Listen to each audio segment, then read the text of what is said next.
حضرت یحییٰ بن معاذ رضی اللہ تعالی عنہ کا قول ہے کہ ہر انسان کو اپنے آپ کو 4 پانیوں سے دھونا چاہیے۔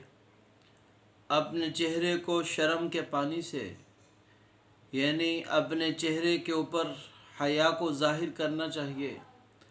چہرے میں آنکھیں سب سے نمایاں عضو ہے، ان آنکھوں میں حیا ہونی چاہیے۔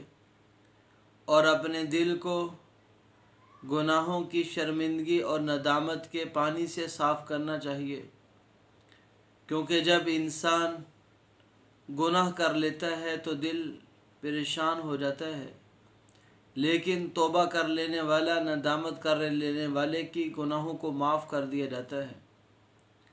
نمبر 3، اپنے جسم کو حرمت دین کے پانی سے صاف کر لیجیے، یعنی جو چیزیں اللہ رب العزت نے آپ پر حرام قرار دی ہیں ان چیزوں کو آپ چھوڑ دیجئے، ان چیزوں کا اپنے جسم پر استعمال مت کیجیے، ان چیزوں کا استعمال اپنے جسم کے ذریعے مت کیجیے۔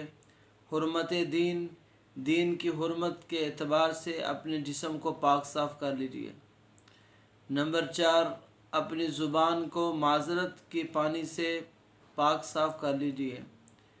جس آدمی میں یہ 4 باتیں ہوں گی وہ آدمی نیک ہوگا، پرہیزگار ہوگا۔